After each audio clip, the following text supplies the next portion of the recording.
এই মারলে কেন বাচ্চাটাকে? ও কজন মেরেছে? কজন মিলে? চারজন ছিল। আমাকে ভয় পেয়ে গেছে। কে পাতুলেছে কে? ওই আনন্দ করেছে একটা। আমার সাথে ভালো বন্ধু আছে। ওরা কি ধর্ষণ করেছে? আমি ওটা করে রেখেছি। কে করে ধর্ষণ করেছে? ওরা নিয়ে চলে গেছে। কি বলেছে? ওরা কি বলেছে? ওরা নিয়ে চলে গেছে আমার থেকে। কখন অপহরণ করেছে? কত রাতে? ওই তখন বাজে প্রায় 9টা প্রায় 10:30 এরকম হবে। ওরা কজন ছিল? যারা চারজন ছিল। ওরা কি বললো? যে ভয় পেয়ে গেছে, বলে তোরে মেরে দেবো। কেন? ওই দেখে ফেলেছি তো সমস্যা। ওরা কি মেয়েটাকে তুলে নিল কিছু টাকা খাওয়ার জন্য।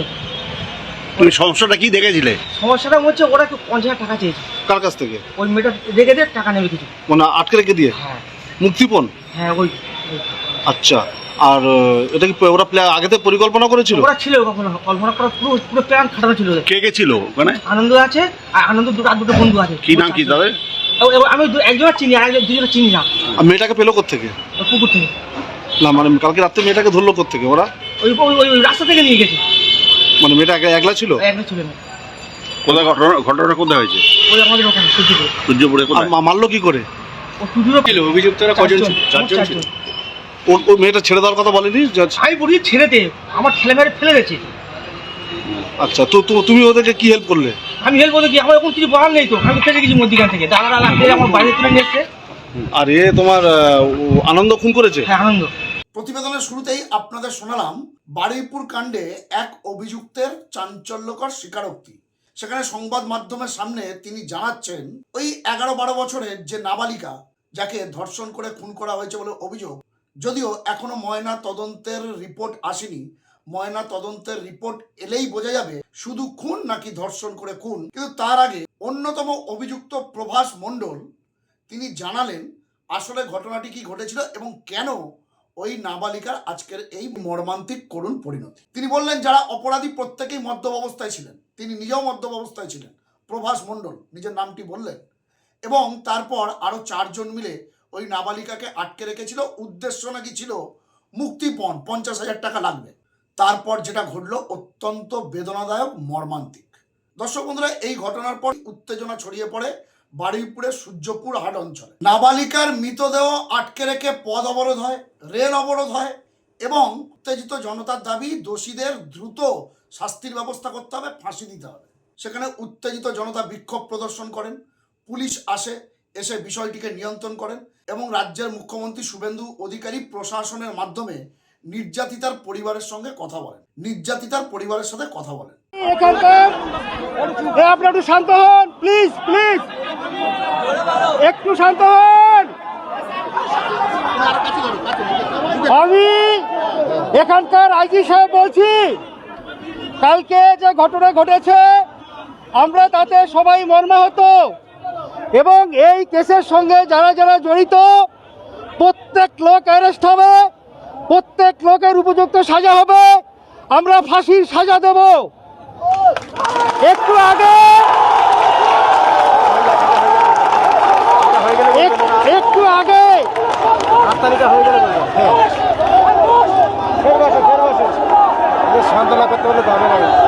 শুনুন, আপনি শুনুন, একটু আগে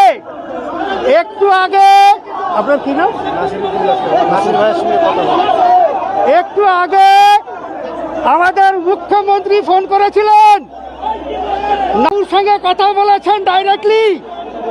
উনি কথা দিয়েছেন এই কেসের সঙ্গে যারা যারা জড়িত কাউকে ছাড়া হবে না এবং আপনাদের আমি কথা দিয়ে যাচ্ছি এর বিরুদ্ধে যা যা ব্যবস্থা গ্রহণ করার আমরা গ্রহণ করব। পরের মঙ্গলবার আমার অফিসে ওদেরকে যেতে বলেছি, ভবানী ভবনে। ওনাদের যা যা দাবি আছে সবগুলো আমরা গভর্নমেন্টের সঙ্গে আলোচনা করে ওনার যা যা দরকার আমরা সমস্ত রকমের সহযোগিতা করব। যে কোনো সাহায্য, যে কোনো ধরনের সাহায্য দরকার আমরা ওনাকে করতে বদ্ধপরিকর এবং আমরা সবাই একমত। ওনাকে সব রকম সহযোগিতা করা হবে। ওনাদেরকে আমি মঙ্গলবার ভবানী ভবনে আমার অফিসে যেতে বলেছি। আমি আর আপনাদের অনুরোধ করব যে আপনারা একটু সহযোগিতা করুন। যে মেয়েটা মারা গেছে, আমার বোন, আমার মেয়ে, সে মেয়েটাকে একটু ছেড়ে দিন। আমরা চাইছি আজকের মধ্যে ওর পোস্টমর্টেমটা যাতে হয়ে যায়। আমি নার সঙ্গে কথা বলেছি, উনি বলেছেন আজকের মধ্যে যাতে পোস্টমর্টেম হয়ে যায় সেটা আমি করিয়ে দেব। দরকার হলে আমি নিজে হসপিটালে গিয়ে ম্যাজিস্ট্রেটের সামনে ভিডিওগ্রাফি করে পোস্টমর্টেমটা আমরা করে নেব। আপনারা সবাই আমাদের সঙ্গে সহযোগিতা করুন, সরকারের সঙ্গে সহযোগিতা করুন। আমরা সবসময় আপনাদের সঙ্গে আছি, পাশে আছি। আমি এখানকার পুরানো অফিসার, এখানে আমি প্রায় 7 বছর কাজ করে গেছি। এসডিও ছিলাম, এডিসিএসপি ছিলাম, আবার আইজি হয়ে এখানে এসেছি। এখানে অনেকেই আমাকে চেনেন। আমি যা বলি তার বাইরে কোনো কথা হবে না। আমি প্রত্যেকটা কথা আপনাদের মেনে নিলাম এবং প্রত্যেকটা কথার কাজ হবে এবং আমি সবসময় আপনাদের সঙ্গে আছি, পাশে আছি। আপনারা সবাই মিলে আমাদেরকে সহযোগিতা করুন, আমাদের বলুন যা দরকার আপনার এই এরিয়াতে সেটাও আমরা দেখে নেব, আপনাদের পরিষেবার জন্য দেখে নেব। এবং এর সঙ্গে যারা অন্যান্যরা জড়িত তাদের ব্যাপারটা আমরা দেখে নেব। কেউ রেহাই পাবে না, এই কেস থেকে কেউ রেহাই পাবে না। আমরা সবাইকে দেখে নেব, কাউকে ছাড়বো না। আমরা সবার ফাঁসির সাজা চাই, ফাঁসির সাজা মন্ডলকে ব্যাপারে বলে দিয়েছি। আর যারা এখানে ইনভলভ আছে, শান্তনুবাবুর একটা নাম পাওয়া গেছে, ওটাও আমরা দেখব। ওকেও আমরা ছাড়ছি না, ওর বিরুদ্ধে যা ব্যবস্থা নেওয়ার সেটাও আমরা নেব। এবারে আপনি আপনাকে শুনে নিন ওনার সঙ্গে মাননীয় মুখ্যমন্ত্রীর কি কথা হয়েছে এবং আপনাদেরকে বলবেন। শোনো, সিএম এর সঙ্গে আমার সব কথা হয়েছে। টোটাল আমি ফাঁসির দাবি করেছি এদের সঙ্গে। আমার সঙ্গে যে কথা হচ্ছে সবার সামনে আমি বলছি, সবাই শুনে নাও। মুখ্যমন্ত্রী মঙ্গলবার দিন ভবানী ভবনে যেতে বলেছে। মুখ্যমন্ত্রী মঙ্গলবার ভবানী ভবনে আসছে, আমাদের যেতে বলেছে। ওখানে বসে যা দাবি করবো, যেটা বলবো সেটাই উনি করে দেবে বলেছে। সব রকম সহযোগিতা আমাদের করবে। তার জন্য সবাই কিন্তু একটু চুপচাপ করে আমরা বসে যাই, একটু শান্ত হই। লাস্টটা সকাল থেকে কিন্তু আছে। প্রশাসনের মাধ্যমে খোদ মুখ্যমন্ত্রী নির্যাতিতার বাবার সাথে কথা বলেন, সেটা সংশ্লিষ্ট পুলিশ আধিকারিকও জানালেন এবং নির্যাতিতার বাবা নিজে মুখেই সেটা জানালেন। আগামী মঙ্গলবার ভবানী ভবনে তাদেরকে যেতে বলা হয়েছে। সেখানে তাদের মুখ থেকেই সমস্ত ঘটনা অভিযোগ মুখ্যমন্ত্রী নিজে ভবানী ভবনে শুনবেন, তারপরে প্রয়োজনীয় ব্যবস্থা গ্রহণ করবেন এবং শুধু অপরাধীদের শাস্তি না, এর বাইরেও যা যা প্রয়োজন হবে সেগুলো তিনি করবেন। ঘটনাস্থলে উপস্থিত সংশ্লিষ্ট পুলিশ আধিকারিক এবং মুখ্যমন্ত্রীর আশ্বাস পাওয়ার পর পরিবার ও এলাকার জনতা নাবালিকার মৃতদেহ ময়নাতদন্তের জন্য পুলিশকে নিয়ে যেতে দেয়। তো এরই মাঝে আরও একটি ঘটনা ঘটেছে, সেটাও কিন্তু অনভিপ্রেত। দেখুন, যখন আইনের শাসন, তখন নিশ্চয়ই অপরাধীদের আমরা প্রত্যেকেরই শাস্তি চাইছি এবং যে নৃশংসভাবে এই নাবালিকাকে খুন করা হয়েছে বা ধর্ষণ করা হয়েছে বলে অভিযোগ, অপরাধীদের কোনো ক্ষমা নেই এবং পুলিশ দ্রুততার সঙ্গে 6 সদস্যের এসআইটি, একজন অ্যাডিশনাল এসপির তত্ত্বাবধানে 6 সদস্যের স্পেশাল ইনভেস্টিগেশন টিম গঠন করেছে, যাতে খুব দ্রুততার সঙ্গে তদন্ত হয়, তদন্ত শেষ করা যায় এবং অপরাধীদের একেবারে ক্যাপিটাল পানিশমেন্ট দেওয়া যায়। সেই ব্যাপারে কিন্তু উদ্যোগী হয়েছেন মুখ্যমন্ত্রী এবং পুলিশ প্রশাসন। কিন্তু এর মাঝেও আরও একটি অনভিপ্রেত ঘটনা ঘটে গিয়েছে। দেখুন, এমন একটি ঘটনা ক্ষমার অযোগ্য। উত্তেজনা খুব স্বাভাবিক, কিন্তু উত্তেজনার বশে আইন কখনো হাতে তুলে নেওয়া উচিত নয়। অভিযোগ, এই ঘটনাকে সামনে রেখে অপরাধী বা অভিযুক্তদের মধ্যে একজনকে, তার নাম জানা গিয়েছে ইন্দ্র তাঁতি, 24 বছর বয়স, তার কিন্তু গণপিটুনিতে মৃত্যু হয়েছে। ফলে এটা কিন্তু আইন হাতে তুলে নেওয়ারই সামিল। ফলে এই ঘটনায় বারুইপুর জেলা পুলিশ সুমোটো বা স্বতঃপ্রণোদিত একটি মামলা করেছে। এর পাশাপাশি কিছু পুলিশ পার্সোনাল আহত হয়েছেন এবং অগ্নি সংযোগের ঘটনা ঘটেছে, সরকারি কাজে বাধা এবং সরকারি সম্পত্তি নষ্টের অভিযোগও কিন্তু উঠেছে। ফলে প্যারালালি এই নাবালিকার পরিবারকে যেমন বিচার পাইয়ে দেওয়া হবে, ঠিক একইভাবে আইনের পথে চলে স্বতঃপ্রণোদিত যে মামলা হয়েছে, কেউ যদি অপরাধী হয় আইন তাকে শাস্তি দেবে, কিন্তু আপনি হাতে আইন তুলে নিতে পারেন না, সেখানে অপরাধীকে পিটিয়ে মেরে দেওয়া হলো, এটাও কিন্তু একটা অপরাধ।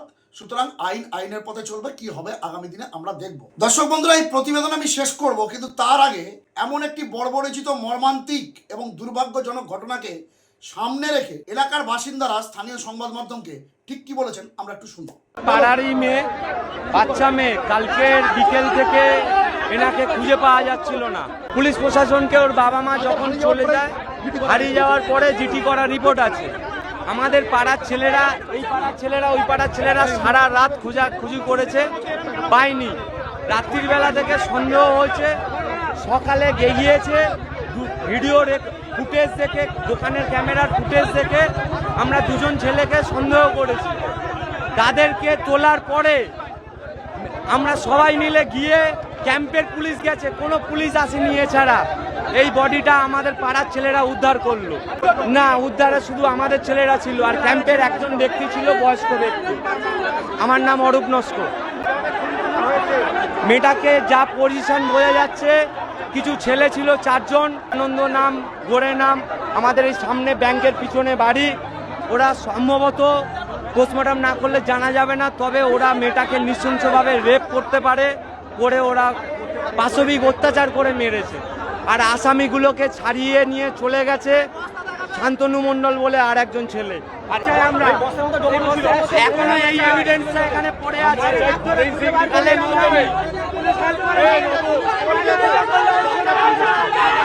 10.5 থেকে 11 বছর বয়স এই বাচ্চাটাকে আমাদের এখানে দুর্নীতিবাজ মানে কি একদম নৃশংসভাবে এই বাচ্চাটাকে রেপ করে, এবং রেপ করে এই বাচ্চাটাকে বস্তার মধ্যে দিয়ে জলে ডুবিয়ে রাখে। আমরা চাই, এবং আমরা প্রত্যেকেই চাই, আগামী যেন কোনো বাচ্চার এইভাবে না হত্যা করে, এবং আমাদের এই বাচ্চাটাকে যে যারা যারা এই সমস্ত দুষ্কৃতীরা যারা এইভাবে হত্যা করেছে, আমরা চাই অবিলম্বে সরকারের কাছে আবেদন করছি, ইমিডিয়েটলি ওদেরকে ধরে অ্যাকশন যেন নেয়, এবং যেন আমরা দাবি করছি, ফাঁসির দাবি চাইছি, যেন ওকে ফাঁসি দেওয়া হয়। আর আমাদের এখানে যে ক্যাম্প আছে, এই ক্যাম্পে পুলিশ ওদেরকে অ্যারেস্ট করেছিল, 2 জনকে ধরেছিল, শান্তনু এবং আরেকজনকে ধরেছিল। সমস্ত কুকীর্তি কাজটা করতে পেরেছে। আমরা চাইছি ওকে অবিলম্বে ওকে ধরেছিল, পুলিশ ছেড়ে দিয়েছে ক্যাম্প থেকে। আমরা চাইছি ওকে যেন ইমিডিয়েটলি ধরে ফাঁসি দেয়। দর্শক বন্ধু, স্থানীয় বাসিন্দাদের প্রত্যেকের দাবি এমন একটি নৃশংস ঘটনার সঠিক তদন্ত হয়ে যেন অপরাধীদের ফাঁসির ব্যবস্থা করে রাজ্য প্রশাসন। অন্যদিকে খুব তৎপরতার সঙ্গে পুলিশ ইতিমধ্যেই আপনাদের যেমনটি বলছিলাম এসআইটি গঠন করেছে, এবং মুখ্যমন্ত্রী নিজে এই নাবালিকার, এই নির্যাতিতার পরিবারের সঙ্গে ভবানী ভবনে আগামী মঙ্গলবার দেখা করবেন, কথা বলবেন। সেদিকেও আমাদের নজর থাকবে, আর আপনাদের নজর থাকুক খবরওয়ালা সম্রাট ইউটিউব চ্যানেলে। এ বিষয়ে আপনাদের মূল্যবান মন্তব্য কমেন্ট বক্সে লিখতে ভুলবেন না। আপনাদের গুরুত্বপূর্ণ মতামত ও পরামর্শ খবরওয়ালা সম্রাট ইউটিউব চ্যানেলকে আরও সমৃদ্ধ করবে। ভালো থাকবেন, সুস্থ থাকবেন, সতর্ক থাকবেন। খবরওয়ালা সম্রাট ইউটিউব চ্যানেলের সঙ্গে থাকবেন। নমস্কার।